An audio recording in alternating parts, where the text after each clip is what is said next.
मैं भी पूरा काम ही कर रहा था, लगभग 1-2-1.5 घंटे से लगा हुआ हूँ इस पे। और शिवम सर ने पूरा फॉर्म भर के देख लिया था सुबह सुबह, तो हम उसको पूरा समझ रहे थे और बच्चों को क्या सॉल्यूशंस दे सकते हैं उसके बारे में बातें चल रही थी। तो बच्चे डिजी लॉकर वगैरह से बच्चे परेशान हैं कि सर अभी उससे कैसे अपलोड करें, ये करें। तो डिजी लॉकर का ऑप्शन अभी नहीं आया है, अभी आप डायरेक्टली अपलोड कर सकते हो सकता है ना आए लास्ट तक भी, क्योंकि साइट नहीं बनी है, तो ऐसा हो सकता है कि उसमें दिक्कतें आ रही हों डिजी लॉकर से अभी वेरीफाई करने में। तो बच्चों एक एक कॉलम भरना मैं आपको बताऊंगा ताकि आपके फॉर्म में किसी तरह की कोई गलती ना हो, क्योंकि अगर आपने गलती कर दी तो फिर बच्चों सिवाय रोने के कुछ और नहीं रह जाएगा। क्योंकि इतना बहुत सारे बच्चों ने आपने देखा है एक संघर्ष करते हुए एज वगैरह में छूट के लिए, अगर आपने फॉर्म ही गलत कर लिया फिर कोई आपके साथ नहीं आएगा, आप अकेले हो और ये गलती आपकी है। ठीक है, तो फॉर्म को बहुत ध्यान से भरना है, बहुत अच्छे से भरना है। एक एक कॉलम इसीलिए बता रहा हूं ताकि आपकी कोई परेशानी और दिक्कत ना हो। और बच्चों साइट अभी तो सही चल रही है, ओटीपी की एक दिक्कत आ रही है। ओटीपी कहाँ जरूरत पड़ेगी, कैसे जरूरत पड़ेगी, उसके बारे में भी बात करूंगा। पर ओटीपी अगर एक बार आ गया तो वो आपका पूरे महीने भर वैलिड है। मतलब ओटीपी एक ही बार लेना है आपको, बार बार एक्टिवेशन ओटीपी नहीं करना है। जो ओटीपी एक बार आया इसको आप कभी भी डाल के फॉर्म फिर भर पाएंगे आगे को। चलो हाँ बच्चों ठीक है, बात करूंगा एक एक पॉइंट पर बात करूंगा, चिंता मत करिए, सारे इश्यूज मैंने समझ लिए हैं कि क्या चल रहे हैं। बच्चों ये है ऑफिशियल वेबसाइट uppbpb.gov.in। जैसे ही आप गूगल पे ये डालते हैं, क्रोम पे डालते हैं, तो आपके ये पेज खुल के आ जाएगा। जब ये पेज खुल जाएगा तो यहाँ एक लिंक है डायरेक्ट रिक्रूटमेंट, मतलब खुद भी फॉर्म भर सकते हो, मोबाइल से भी भर सकते हो। ठीक है, डायरेक्ट रिक्रूटमेंट। जब आप डायरेक्ट रिक्रूटमेंट पे क्लिक करते हैं तो बच्चों ऑनलाइन आवेदन, अब ये कैसे आएगा, ये आएगा डायरेक्ट रिक्रूटमेंट पे क्लिक करने पर, तो यहाँ इतनी सारी चीजें आ जाएंगी। तो आप नोटिस वाले पे क्लिक करना, नोटिस पे क्लिक करोगे तभी आएगा। भाई आपने क्लिक किया डायरेक्ट रिक्रूटमेंट पर, वहां पे कुछ और खुलेगा तो वहीं पे ये सारी लाइनें होंगी, तो यहाँ नोटिस पे क्लिक कर देना, ये खुल जाएगा। और ये पहला ही जो लिंक है ये आपके फॉर्म का लिंक है। जैसे ही आप इस पे क्लिक करते हैं तो अप्लाई ऑनलाइन लिखा आएगा। अप्लाई ऑनलाइन, देखिए इतने सारे स्टेप्स होंगे। पहले अप्लाई ऑनलाइन ग्रीन हो जाएगा जैसे ही आपने अप्लाई ऑनलाइन कर लिया। फिर ओटीपी एक्टिवेशन, पहले सारी डिटेल भरनी है, डिटेल बताऊंगा एक एक कॉलम। ओटीपी की जरूरत पड़ेगी, कैंडिडेट फिर लॉगिन करना पड़ेगा। लॉगिन करने के बाद जब फॉर्म भर जाएगा तो प्रिंट एप्लीकेशन, और अगर प्रिंट करने के बाद भी आप फॉरगेट कर गए अपना रजिस्ट्रेशन नंबर तो फिर इस पर क्लिक करके वो वापस लिया भी जा सकता है। चलिए, तो ये तो सारे स्टेप्स हैं जो इन्होंने सुविधाएं हमें दी हैं। अब आप बच्चों इंपॉर्टेंट डेट्स तो बता ही दिया था, 27 दिसंबर से फॉर्म शुरू हो जाएंगे, तो वो हो चुके हैं कल से, कर देर रात तक शुरू हो पाए थे फॉर्म। और ये चलेंगे 16 जनवरी तक फॉर्म चलेंगे, और 18 जनवरी जो है अमेंडमेंट की डेट है। ये आपको सामने सामने लिख रखा है ताकि कोई लेट ना करे फॉर्म को। ठीक है, और लास्ट तक खींचना मत बच्चों, क्योंकि अभी जब साइट बढ़िया चल रही है तो प्लीज आपको फॉर्म तभी भर लेना चाहिए, वरना फिर कोई गारंटी नहीं है कि साइट चलेगी या नहीं, क्योंकि 30-32 लाख फॉर्म जाएंगे कम से कम, और ये बहुत बड़ा नंबर है। ठीक है, किसी भी साइट के लिए मात्र 15-16 दिन के अंदर, है ना। अब बात करते हैं भाई, मैंने हाउ टू अप्लाई यहाँ पे क्लिक करा तो मैंने देखा भाई कुछ स्पेशल चीज हो, तो प्राइमरी रजिस्ट्रेशन है, लॉगिन है, ओटीपी एक्टिवेशन है, पेमेंट होगी, फोटो सिग्नेचर अपलोड होंगे और फाइनली फॉर्म भर जाएगा। तो भाई ये पूरा इसने प्रोसीजर समझाया है। खैर हमें यहाँ से जाके इंपॉर्टेंट डेट्स वेट्स सब दिख गई, तो हमें सीधा अप्लाई ऑनलाइन पे क्लिक करना है, और अप्लाई ऑनलाइन पे क्लिक करते ही आपको जो है ये खुल जाएगा ऐसा विवरण। अप्लाई ऑनलाइन पे क्लिक कर, एक डायरेक्ट लिंक भी है, आप उस पर क्लिक करते हैं तो डायरेक्ट भी ये खुल सकता है। जब आपका डायरेक्ट खुल रहा है, बहुत सारे बच्चों का तो डायरेक्ट ये खुल रहा होगा, तो यहां से भरना शुरू कर दो। अब तक तो मैंने समझाया है प्रोसीजर। काम की बात यहां से है, पहला कॉलम आवेदक का पहला नाम यहाँ भर दें, अंतिम नाम यहाँ भर दें। बहुत सच्चे बच्चे जो है ये कह रहे होंगे कि सर मेरा तो अंतिम नाम है ही नहीं, तो ये स्टार नहीं लगा है इसका, तो इसका मतलब अगर है तो भर दो, नहीं तो कोई बात ही नहीं है। अब कोई ऐसे होता है शिवम कुमार गुप्ता, तो शिवम कुमार इसमें भर दे, गुप्ता इसमें भर दे। समझ में आ रही है बात? ठीक है। तो भाई ये आवेदक का पूरा नाम अगर वहां रह भी जाए, मान लीजिए शिवम ही होता है केवल, तो ये खाली छूटता, यहाँ केवल शिवम भरा जाता। लेकिन पूरा नाम यहाँ पे शिवम कुमार गुप्ता भी हो तो इकट्ठा यहाँ भर दीजिए। ठीक है, क्लियर। जन्म तिथि यहाँ भर देंगे, इसी तरीके से फॉर्मेट में भरी जानी है, अपने आप ही भरनी है, कोई सेलेक्ट नहीं करनी, डैश डैश लगा के भर देना है, क्योंकि इसने समझाया है पहले डेट फिर मंथ, और डेट भी ऐसे भरनी है क्योंकि 2 दिन लिखनी है, डी 2। अगर आपको 8 मई है आपका, तो आप कैसे भरेंगे? 8 मई को 08 लगा के, मई को 05 लगा के, और बीच में ये वाला डैश चलेगा। ठीक है। पिता का नाम राकेश गुप्ता, माता का नाम मंजू गुप्ता, इन्होंने ऐसे भर दिया है। ठीक है, आप भी ऐसा भर सकते हैं। लिंग मेल फीमेल अपने हिसाब से भर दीजिएगा। भाई यही मत लिख देना अपने फॉर्म में भी, कभी यही लिख दो। ठीक है? अच्छा, डेट ऑफ बर्थ सेलेक्ट करने के लिए आ रहा है, ठीक है, अच्छी बात है। इस पर क्लिक करने पर डेट ऑफ बर्थ आप कैलेंडर से सेलेक्ट कर पाओगे। आगे बच्चों, मेल मोबाइल नंबर की पुष्टि करें, यानी 2 बार भरना है, क्योंकि ये आपका रजिस्ट्रेशन सारा काम इसी से होगा, तो 2 बार भरना पड़ेगा ताकि वो पुष्टि भी हो जाए, कंफर्म भी हो जाए। ठीक है, एक में गलती हो सकती है, 2 में नहीं, और ये गलत भर दिया है एक से दूसरे में, तो फॉर्म ही आगे नहीं बढ़ेगा। ठीक है, तो इसलिए सेम होने चाहिए। और भाई ऐसा इस मोबाइल नंबर को जब तक भर्ती ना हो ना, बदलना मत। बहुत सारे बच्चे करते हैं गड़बड़ और फिर दिक्कत हो जाती है। आधार नंबर यहाँ भर दें, ईमेल आईडी यहाँ भर दें। ईमेल आईडी नहीं है तो बना लो भाई, बनानी तो पड़ेगी क्योंकि जरूरी है। ईमेल आईडी की पुष्टि करें, यानी ये 2 चीजें बहुत इंपॉर्टेंट हैं, तो ईमेल आईडी यहाँ भर दें। और ईमेल आईडी बनवा लो भाई किसी से, बहुत आसान काम है, बना लेना नहीं, पर वो याद रखना। ठीक है, जरूरत पड़ती है इन सब चीजों की, आजकल डिजिटल इंडिया है भाई। राष्ट्रीय, अब आधार नंबर मैंडेटरी नहीं है पर भर दीजिएगा। राष्ट्रीयता इंडियन। क्या आप उत्तर प्रदेश के मूल निवासी हैं? अगर हैं तो यस करें। अदर स्टेट वाले इसमें नो करेंगे। अदर स्टेट वाले बच्चे यहां नो करेंगे, इस कॉलम में नो। ठीक है। और क्या आप SC ST इनमें छूट का लाभ, यानी अगर आप इनमें से कोई सी भी कैटेगरी में आ रहे हो, SC ST OBC EWS, कोई भी किसी भी तरह का लाभ ले रहे हो, तो यहां यस भरिए, वरना नो भरिए। अदर स्टेट वाले बच्चे इसमें यस भरेंगे, वो सॉरी इसमें नो ही भरेंगे। अदर स्टेट वाले तो सभी लोग नो भरेंगे, और बाकी जो यूपी में अगर जनरल वाले हैं, यूपी के जनरल वाले भी इसमें नो ही भरेंगे। EWS वाले यस भरेंगे, बाकी सारी कैटेगरी वाले यस भरेंगे। क्लियर है बच्चों? ठीक है। अब फिर नीचे कैटेगरी सेलेक्ट करने के लिए आ जाएगा। देखिए यस भरने पे तो ये सब चीजें हैं, इतना ही कॉलम है 15 तक, लेकिन जैसे ही आप इसको उत्तर प्रदेश मूल निवासी यस और ये वाला भी यस कर देते हो छूट में, तो ये वाला कॉलम एक नया खुलेगा। यानी अगर आप SC ST OBC EWS स्वतंत्रता सेनानी कुछ भी अगर हैं, तो उनमें आपको फिर ये कॉलम और खुल जाएगा कि मूल निवास प्रमाण पत्र। अदर स्टेट वालों के लिए कॉलम खुलेगा ही नहीं, जनरल वालों के लिए कॉलम खुलेगा ही नहीं।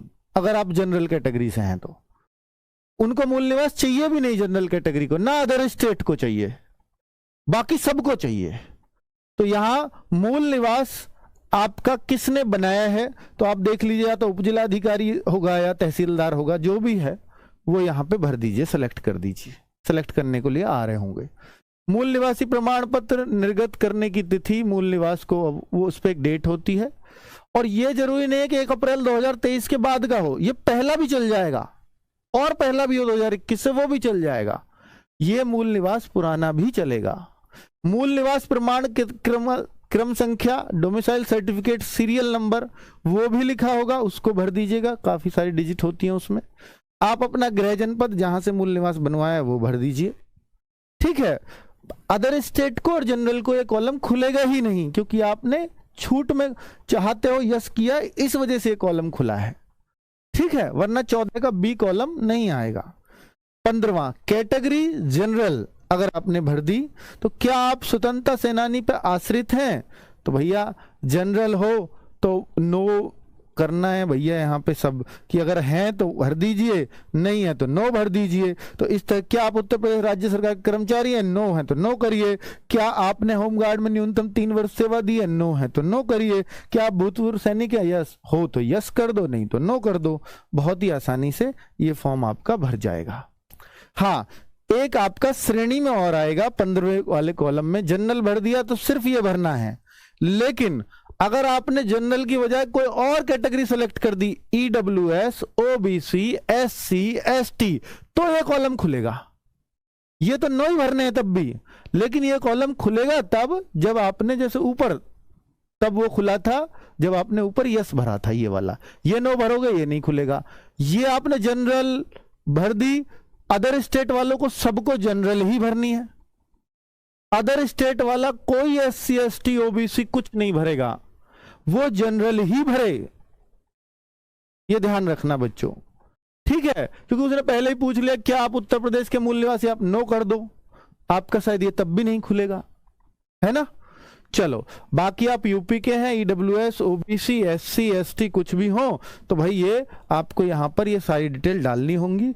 श्रेणी प्रमाण पत्र निर्गत करने वाला उत्तर प्रदेश का राज्य प्राधिकारी, फिर वही तहसीलदार, मेरे ख्याल से ईडब्ल्यूएस में तो तहसीलदार होता होगा, ओबीसी में उपजिला अधिकारी होता है, बाकी अपना देख लीजिएगा एससी पे कौन सा होता है, एसटी पे कौन सा होता है, तो वहां यहां से सेलेक्ट कर लेना। एसडीएम, डीएम जो भी है, डीएम तो शायद नहीं है किसी में, एसडीएम उपजिला अधिकारी को बोलते हैं, ठीक है। तो श्रेणी प्रमाण पत्र निर्गत करने की तारीख, यानी ये किस दिन आपका जारी हुआ है, 25/12/2023 या जो भी एक डेट, ये तो वैसे ही लिखवा दिया मैंने। श्रेणी प्रमाण पत्र क्रम संख्या, तो यहाँ कैटेगरी सीरियल नंबर, ये कहां से मिलेगा सर, और श्रेणी आवेदन संख्या ये कहां से मिलेगा, ये बच्चों सब कुछ लिखा हुआ होता है। मैंने इसलिए एक आपको जाति प्रमाण पत्र दिखाने के लिए मंगा लिया। ये रहा ये नंबर, प्रमाण पत्र क्रमांक संख्या, आवेदन क्रमांक संख्या, ये दोनों ही डलनी है। प्रमाण पत्र क्रम संख्या और आवेदन संख्या ये दोनों होती हैं ओबीसी वाले पे, एससी एससी वाले पे भी, एसटी वाले पे भी, सब पे ये होती हैं, लेकिन ईडब्ल्यूएस पे नहीं होती। ईडब्ल्यूएस पे आवेदन संख्या नहीं होती, आवेदन क्रमांक शायद नहीं है, तो वो क्या भरें, तो भाई वो इसको खाली छोड़ दें, ईडब्ल्यूएस इसको खाली छोड़ दे। बाकी ओबीसी का मैंने आपको बता दिया कैसे देखना है, यहां क्या भरना है वो बता दिया। ये डेट कहां मिलेगी, ये डेट भी आप ओबीसी के पर देख लीजिए, 23/6/2023 इस तरह से लिखी हुई होगी, जारी दिनांक, है ना। और ये जो आपका एसडीएम द्वारा है, तो देखो कार्य उप जिलाधिकारी द्वारा प्रदत्त सामान्य निवास प्रमाण पत्र, तो ये निवास का है, चलो ये तो निवास का है। जाति का और दिखा देता हूं, ये तो निवास का हो गया बच्चों, जाति का और देख लीजिए। जाति का कुछ इस तरह से होता है, और स्टेट की जाति चलेगी, सेंट्रल की किसी की भी हो नहीं चलेगी, सेंट्रल की जाति नहीं चलेगी कि नहीं, स्टेट का ही कास्ट सर्टिफिकेट चाहिए, स्टेट का ही कास्ट सर्टिफिकेट चाहिए होगा। ये बाद में चीजें परेशान करती हैं, प्लीज इनको सही करिएगा। और भाई ये स्टेट का बना हुआ है, ओबीसी का आपके सामने हाजिर है, ठीक है। अब यहां पर खैर ये तो पुराना है, ये डेट तो नहीं चलेगी, ये 1 अप्रैल 2023 के बाद से और 16 जनवरी 2024 के बीच का, इस बीच की ये डेट होनी चाहिए यहां, इससे ही वो पहचानेंगे, वरना रिजेक्ट कर देंगे, ठीक है। क्लियर है बच्चों, एक एक पॉइंट बता रहा हूं ताकि आपको किसी को कोई दिक्कत ना हो। ईडब्ल्यूएस में चूंकि ये मैंडेटरी नहीं है, स्टार वाले मैंडेटरी, ये भरना जरूरी नहीं है, तो मत भरना ईडब्ल्यूएस में, अगर ना हो तो ओबीसी, एससी, एसटी में सब में मिल जाएगी बच्चों। ये रहा देखो, ओबीसी का सर्टिफिकेट में ये आवेदन क्रमांक संख्या, प्रमाण पत्र क्रमांक संख्या ये होती है। चलो अब मैं आगे आता हूं, अब आगे आता हूं, अगला कॉलम वहां से आगे ही है, जस्ट ये हमने यहां तक भर दिया। तो देखिए 16, 17, 18, 19, 19 से आगे मैं 20वें कॉलम पे आ रहा हूं ताकि किसी बच्चे को कोई दिक्कत ना हो। 20वां ये रहा, शैक्षणिक योग्यता, हाई स्कूल ये लिखा हुआ है यहाँ, तो यूपी बोर्ड भर दीजिए, हाथ से ही लिखना है। कहीं अदर स्टेट से हो तो वहां के बोर्ड का नाम लिख दीजिए, सीबीएसई से हो तो सीबीएसई बोर्ड लिख दीजिए, और उत्तीर्ण करने का महीना तथा वर्ष यहां लिख दीजिएगा। जिस मंथ में आपका रिजल्ट मार्कशीट आई है उस मंथ को यहां लिख दीजिएगा। ठीक है, परिणाम स्थिति पास ही हो आप। अनुक्रमांक रोल नंबर ये रहा, और भाई रोल नंबर होता है हर किसी पे 10th में, और प्रमाण पत्र या अंक पत्र क्रमांक, तो यानी आपका या तो मार्कशीट का या सनद का कोई से का भी यहां नंबर डाल देंगे, चल जाएगा, कोई से का भी। ठीक है, इंटरमीडिएट अगर आप देखें तो यूपी बोर्ड सेम चीज, महीना जिसमें आपका रिजल्ट आया है, पास, और ये अनुक्रमांक नंबर और प्रमाण पत्र, ये सब क्लियर, कोई डाउट यहां तक? हाँ, इस बार भी अगर भैया इस बार की तो देखिए ये सब चीज तो जब मिलेंगी, इस बार तो अभी पेपर ही कहाँ हुए हैं यार, अभी कैसे चल जाओगे आप? तो क्या आपने ये देखिए ओ लेवल का सर्टिफिकेट आपके पास है तो यस करिए, नहीं तो नो करिए। क्या आपने 2 साल की न्यूनतम अवधि के लिए प्रादेशिक सेना में काम किया है, प्रदेश की सेना में काम किया है, नहीं करिए, नो है तो। क्या आपने एनसीसी है तो यस करिए, वरना नो करिए। सर इनका कुछ फायदा होगा? इनका कोई फायदा नहीं है, बस एक फायदा है कि अगर 60,244 वैकेंसी हैं, 60,243 की कट ऑफ गई, मान लीजिए इतने पे, क्योंकि आजकल नॉर्मलाइजेशन होता है, कट ऑफ गई भाई, ऐसे मान रहा हूं मैं, कभी सोचो यही जाएगी कट ऑफ 3526 ऐसे करके, और 2 बच्चों के 60,243 सेलेक्ट हो गए, एक बच्चा लेना है, अब 2 बच्चों के बिल्कुल सेम नंबर पड़ रहे हैं, सेम सेम, अब इनमें से किसको ले? उस स्थिति में उस बच्चे को लिया जाएगा जिसमें इनमें कोई से में उसका यस होगा। ठीक है, तब ये चेक होगा, वरना कोई जरूरत नहीं है, कोई नंबर नहीं है इस चीज के। ठीक है, अब आगे के कॉलम देखें। एड्रेस में 25 का कॉलम, भैया 25 का ए देख लीजिए, पत्राचार का पता वगैरह, स्थायी पता सेम है तो सेम डाल दीजिए। पत्राचार का मतलब करंट एड्रेस, कहीं बाहर रह रहे हो तो ये फिर दोबारा एड्रेस को कंफर्म करवाया है, वही एड्रेस है। शहर, गांव, कस्बा जो भी है डाल दीजिए। ये पता पूरा एड्रेस जो है ना, ये पूरा यहाँ तक एड्रेस ही चल रहा है आपका। ठीक है, पूरा ये एड्रेस ही डाल देना अपने हिसाब से, जो भी आपको लग रहा है। भाई पहले विलेज, ये मेरा, इसमें विलेज डाल दो, हालांकि विलेज यहाँ भी है, शहर, गांव, कस्बा, तो ये आपका विलेज किसी कस्बे में किसी तहसील में आता, वो यहाँ डाल दीजिए। ठीक है, चलो हाउस नंबर वगैरह हो तो ऊपर डाल देते हैं, वैसे गांवों में होते नहीं है यूपी में। अब ये प्रीव्यू एंड सबमिट, ये सब कुछ भर गया जो उनको चाहिए था 26 के एफ तक कॉलम तक। प्रीव्यू एंड सबमिट, अभी प्रीव्यू करेंगे, सबमिट नहीं होगा इससे, अभी तो जस्ट प्रीव्यू कर रहे हैं कि जो हमने डिटेल भरी है क्या। अब आप अगर साइबर कैफे वाले पे भरवा रहे हो तो जब वो प्रीव्यू एंड सबमिट करे तो एक बार ये आपका कर्तव्य बनता है कि यहां पे आप उसको चेक कर लो कि भैया मुझे देखने दे, बस एक एक बार एक एक कॉलम पे उस टाइम पे नजर मारना, क्योंकि ये सारे कॉलम अब उसको एक साथ आपको दिखाई दे देंगे कि आपने क्या भरा है और यूपी पुलिस को आपकी डिटेल में क्या क्या मिलेगा। क्या आप उत्तर प्रदेश के मूल निवासी हैं तो यस भरा हुआ है, नहीं है, ये सब आप देखना उसने क्या भरा है। तो ये सब कुछ एक बार मैच कर लेना एक एक चीज को, ताकि आपको कोई टेंशन ना हो, कोई बाधा ना हो आपके भर्ती होने में। तो ये सब चीजें एक बार चेक कर लीजिएगा, सारी चीजें। तो भाई ये 25वां स्थायी पता जो भी कुछ था सब ठीक हो गया। अब आगे वो फॉर्म लास्ट में प्रीव्यू एंड सबमिट करते हो तो पूरा एक साथ ऐसे दिखाएगा कि भाई देख लो, पहले प्रीव्यू मतलब एक बार व्यू कर लो, देख लो, फिर ये सबमिट हो जाएगा। जब तक ये टिक नहीं करोगे तब तक ये सबमिट नहीं होगा कि हाँ मैं घोषणा करता हूं मेरे द्वारा दी गई सारी सूचना सब कुछ ठीक ठाक है, तो ऐसी वो यस करवाता है और फिर ये चीज यहां भरवाता है।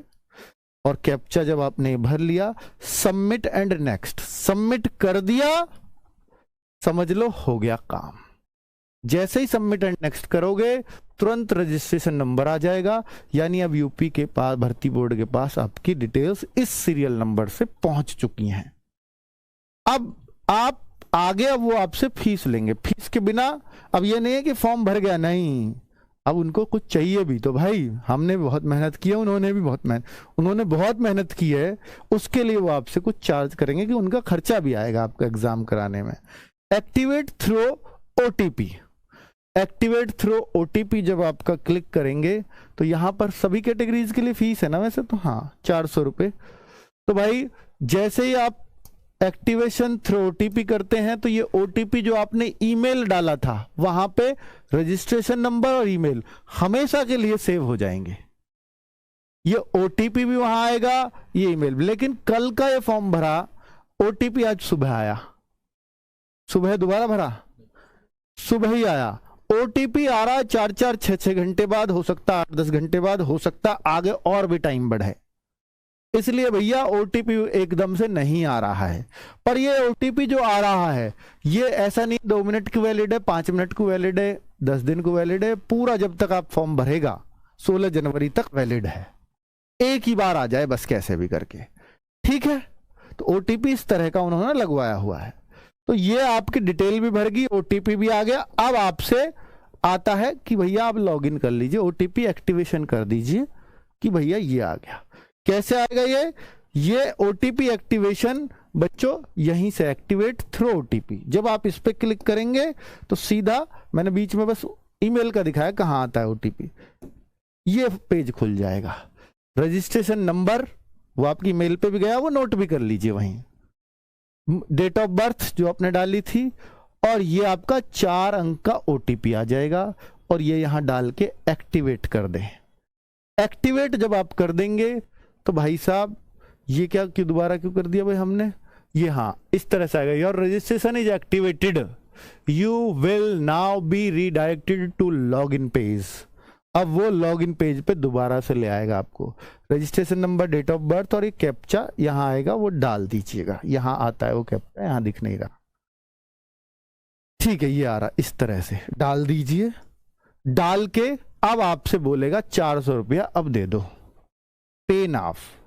पे नाउ पे आप क्लिक करते हैं। आप पे कैसे भी कर सकते हो, यूपीआई आईडी से, क्यूआर कोड से भी, और आप और भी कुछ जीएसटी क्लेम, ये तो सब तुम्हारी कोई कंपनी नहीं चल रही, तो भाई साहब ऐसे 400 रुपए का बिल उसने बना के देख लिया है आपका। एंटर यूपीआई और क्यूआर कोड, और यहाँ पे क्लिक करेंगे। इंटरनेट बैंकिंग से भी कर सकते हो, इनमें से फोन पे वगैरह से सबसे हो जाएगा बच्चों। इस पे क्लिक करने से शायद फोन पे वगैरह आ जाएंगे। हाँ स्कैन कर दो, वैसे क्यूआर कोड करोगे तो स्कैन करना ज्यादा बेहतर ऑप्शन है। फिर आप चाहे ये ऊपर भले ही एसबीआई लिखा है, चाहे फोन पे से स्कैन कर लो, चाहे किसी से भी कर लो, इसको स्कैन करके आप ये पेमेंट 400 रुपए की कर दीजिए। 2 मिनट 17 सेकंड ये दिखा रहा है, 3 मिनट के लिए आता होगा या 2.5 मिनट के लिए आता होगा।